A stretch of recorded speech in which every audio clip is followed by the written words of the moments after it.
প্রথমেই আজকে বাঙালি ছাত্র যুব সমাজের পক্ষ থেকে এই বর্তমান পরিস্থিতি নিরিখে আমরা দু একটা কথা বলতে চাই।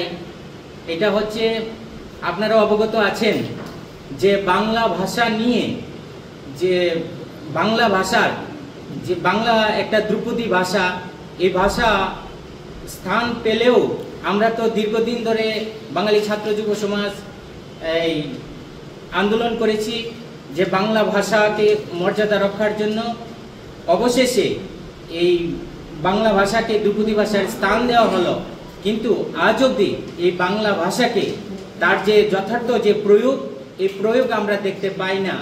আমরা আপনাদের মাধ্যমে জানান দিতে চাই যাতে এই বাংলা ভাষাকে এই তার যথাযোগ্য যে ব্যবহারিক দিকটা যাতে দেওয়া হয়। যেমন ত্রিপুরা রাজ্যে আজকে যেমন ধরুন আজকে এডুকেশন ডিপার্টমেন্ট, সেখানেও দেখা যাচ্ছে আজকে বাংলাতে কোনো নামের ফলক নেই।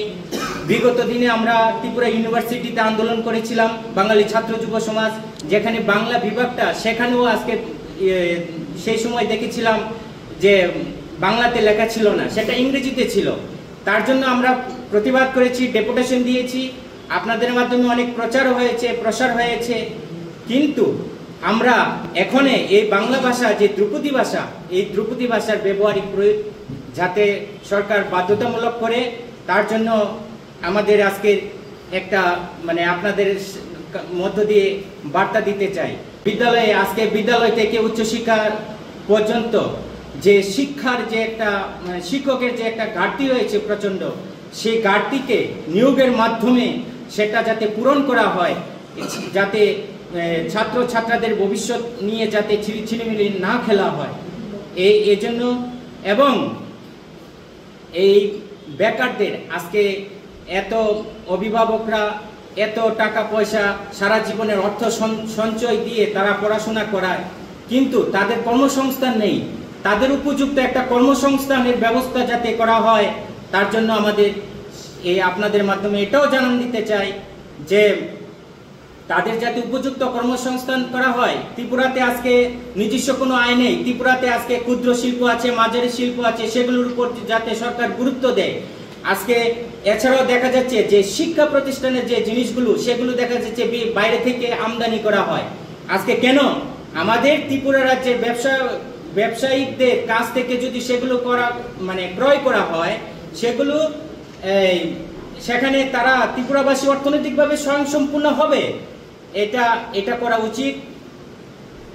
উচিত।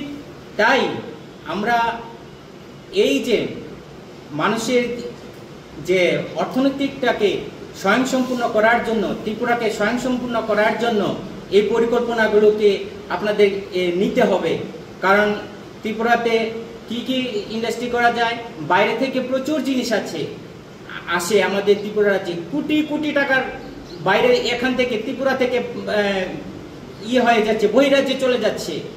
আমাদের এখানে চিপস আছে, নুডলস আছে বিস্কিট, এমনি বিভিন্ন নিত্য প্রয়োজনীয় জিনিসগুলো, এগুলো যদি ক্ষুদ্র মাধ্যমে প্রশিক্ষণের মাধ্যমের মধ্যে যদি এগুলো ছোট ছোট শিল্প করা যায়, এখানে জিনিসগুলো তারা লোকাল মানুষে ব্যবহার করবে। তারা আত্মনির্ভর ভারতের কথা বলছে, কিন্তু আত্মনির্ভর ত্রিপুরা বা করতে গেলে এগুলো তো আমাদের অবহেলা করলে চলবে না। তারা তো সরকার প্রতিশ্রুতি দিয়েছিল বছরে 50,000 চাকরি দেবে, কোথায় চাকরি দেয়নি। তাদের যে রিপোর্ট অনুযায়ী দেখা যাচ্ছে আজকে অব্দি 20,000 চাকরি দিয়েছে। কেন আজকে প্রতিনিয়ত সরকারি পোস্টগুলো খালি হচ্ছে? এগুলো কেন আজকে শূন্য পদগুলো পূরণ করা হয় না? এই পূরণ করতে হবে যে এগুলো, তাহলেও আমাদের কর্মসংস্থানের একটা ব্যবস্থা হবে। ত্রিপুরা তো দূরের কথা, এখন দেখা যাচ্ছে শহরের মোড়ে মোড়ে আজকে দেখা যাচ্ছে মদের কাউন্টার। কেন আজকে এত নতুন করে এত দেওয়া আছে? প্রতিদিন খবরের শিরোনামে চলে আসছে যে এই জায়গাতে এত কোটি টাকার ধরা করছে।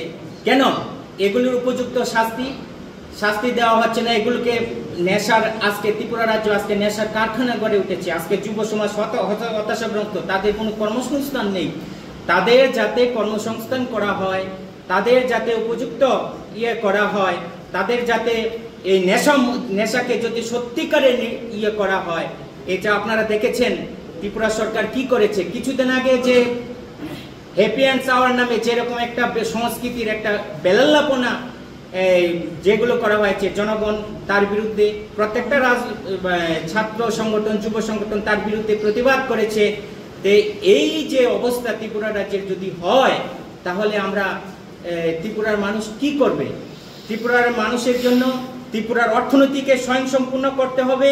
তাই আমরা আমরা কিছু দাবি আমরা রেখেছি, যে প্রাথমিক স্তর থেকে উচ্চ স্তর পর্যন্ত যে শিক্ষকের ঘাটতি, তাদেরকে নিয়োগের মধ্য দিয়ে তাদেরকে পূরণ করতে হবে। ত্রিপুরার কাঁচামালকে কাজে লাগিয়ে তাদেরকে এখানে ক্ষুদ্র মাঝারি শিল্প স্থাপন করে এখানে কর্মসংস্থানের ব্যবস্থা করতে হবে। রাজ্যে প্রয়োজনীয় যে জিনিসপত্র যারা বাইরে থেকে এগুলো সরকার নিয়ে এসে সরকারি কাজে ব্যবহার করছে বা শিক্ষা প্রতিষ্ঠানে ব্যবহার করছে, সেগুলো এখানকার লোকাল স্থানীয় ব্যবসায়ীদের কাছ থেকে ক্রয় করে সেখানে যাতে এগুলোকে প্রয়োগ করা হয়, তাহলে তারা অর্থনৈতিকভাবে স্বাবলম্বী হবে। তাহলে বেকারদের আর্থিক স্বয়ংসম্পূর্ণ হবে। তো অবিলম্বে সরকারি বেসরকারি যে সর্বস্তরে এই বাংলা ভাষাকে, যে ধ্রুপদী ভাষা বাংলা স্থান পেয়েছে, এই ভাষাকে তার যথাযোগ্য মর্যাদার সঙ্গে তার ব্যবহারিক দিকগুলোকে প্রয়োগ করতে হবে। আজকে আমরা এই 7টি দাবি নিয়ে আমরা আপনাদের কাছে সাংবাদিক সম্মেলনে মিলিত হয়েছি।